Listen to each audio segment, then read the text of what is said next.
Bismillahirrahmanirrahim. Assalamualaikum warahmatullahi wabarakatuh.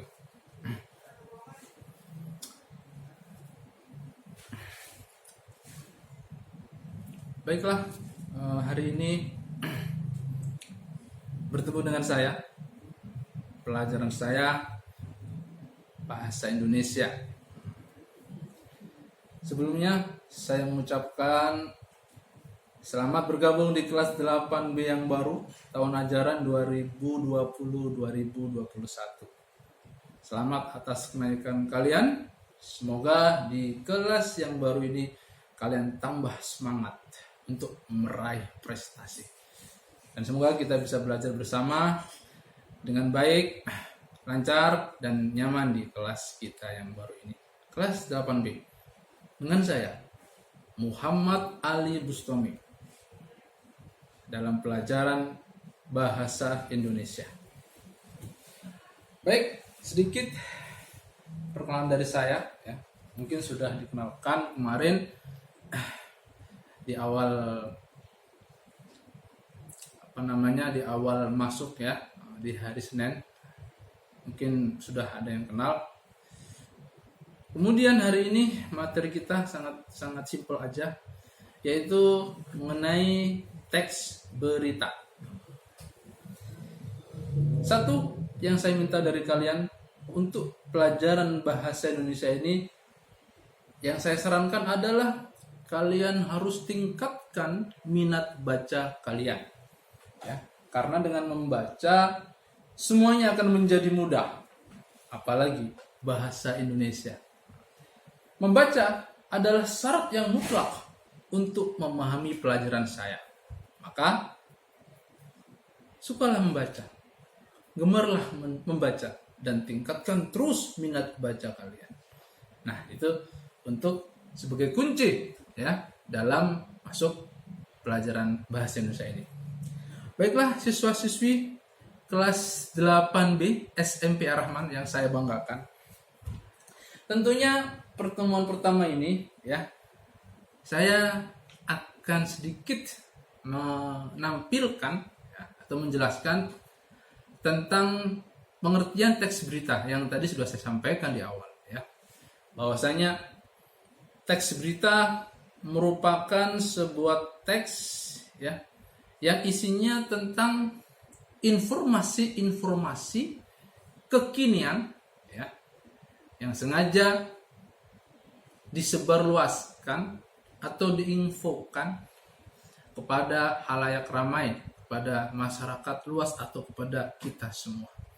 Itu pengertian singkat mengenai berita atau teks berita.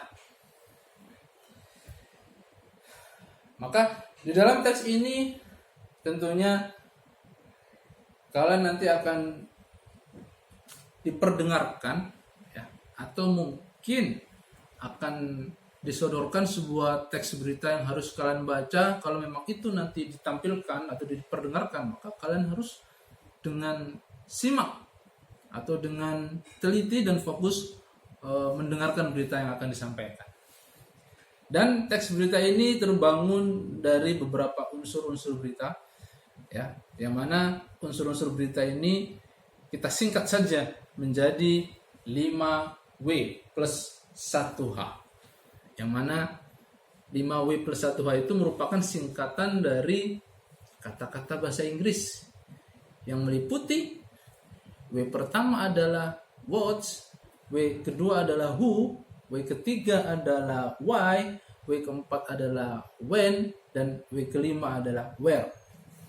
Kemudian ditambah satu yang tersisa, yaitu how, singkatan dari how. Baik, secara bertahap kita akan mulai dari yang W pertama. Apa?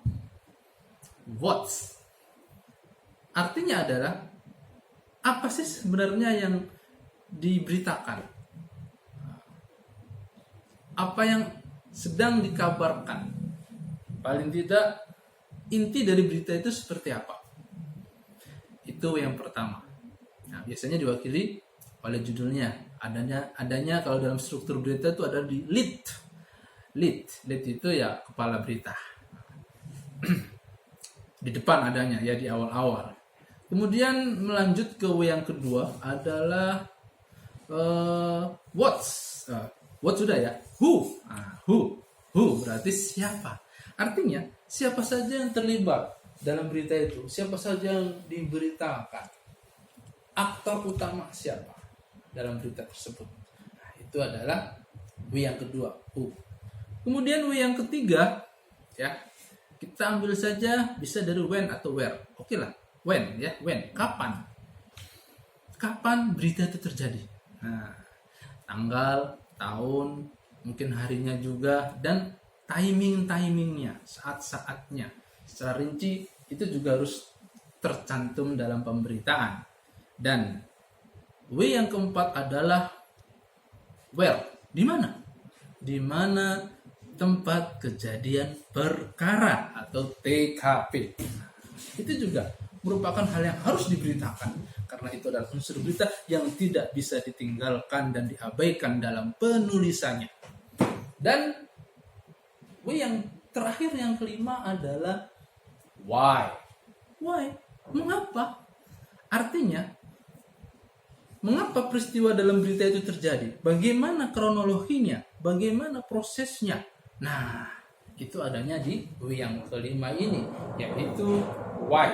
Bagaimana terjadinya peristiwa atau proses terjadinya peristiwa dalam hal yang sedang diberitakan. Ya, itu tadi. Dalam what tadi ya, inti berita tadi yang pertama.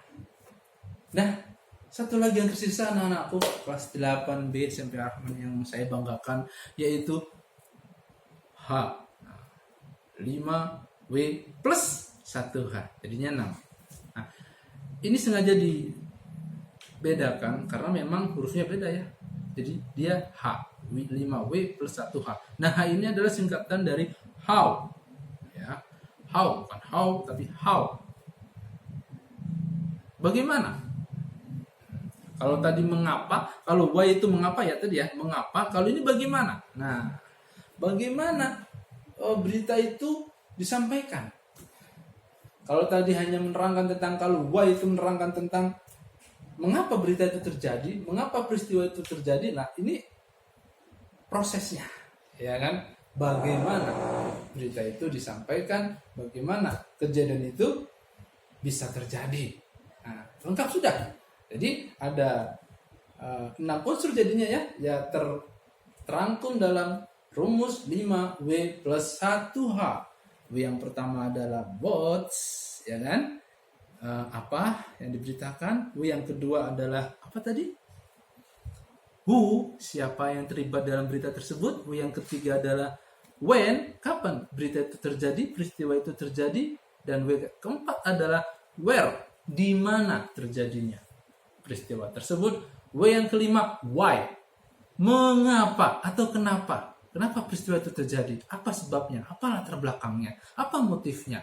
Dan yang terakhir 5W dilengkapi yang terakhir 1H, how, bagaimana proses terjadinya berita tersebut, kronologinya, perinciannya seperti apa. Nah, itu adalah how, bagaimana. Itulah anak-anakku, singkat saja hari ini pembukaan dari saya.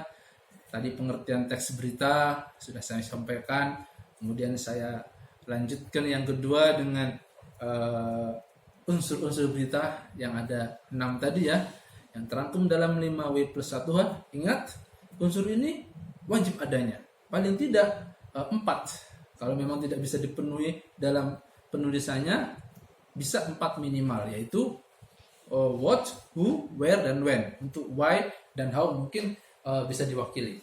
Tapi kalau mau lengkap ya seperti itu, supaya berita kita memahamkan orang lain, akurat, terkini, dan faktual. Nanti ada sifat-sifat berita. Nanti akan saya sampaikan pada kesempatan selanjutnya. Tunggu jam tayangnya. Oke? Begitu saja materi kita hari ini. Karena memang hari ini hanya sekedar pembukaan saja. Di awal sudah saya tahu ya. Bapak Ali, ingat Bapak Ali. mengajar di kelas 8B, saya juga mengajar di kelas 8A. Maka selamat bergabung supaya kita menjadi satu kesatuan yang kompak, keluarga yang harmonis, ya, sebagaimana kamu punya keluarga di rumah, karena di SMP ini kita satu rumah, ya, apalagi di kelas ini, ya. Itu saja mungkin. Nah, nanti tindak lanjut dari apa yang tadi saya sampaikan, mungkin kamu bolehlah ya bikin ringkasan, ini ya, resume. Otomatis tadi kamu menyimak dari pertama apa yang saya sampaikan. Tolong apa yang saya sampaikan tadi kamu bikin catatannya, kamu bikin ringkasan atau resumenya, catat di buku tulis bahasa Indonesia kalian, ya. Kemudian nulis yang rapi, jangan lupa ya. Harus belajar nulis yang rapi di kelas 8 ini, ya, karena kerapian tulisan kalian itu nanti akan menunjang pemahaman kalian. Baik, itu saja. Tolong apa yang tadi saya sampaikan dilaksanakan, ya, dikerjakan. Kita belajar di rumah, jaga kesehatan, cuci tangan, pakai masker, ya. Mohon maaf Bapak tidak pakai masker nih ya, sengaja karena biar lebih jelas ya intonasinya atau artikulasinya. Baik, sekian dari saya. Selamat belajar, semoga sukses. Mengenai tugas tadi ya silakan dikerjakan di buku tulisnya. Mengenai pengumpulannya nanti tunggu kabar dari saya nanti, karena mungkin nanti ada aplikasi Edmodo ya di minggu depan yang akan serentak berlakukan buat siswa-siswi SMP Ar-Rahman Depok.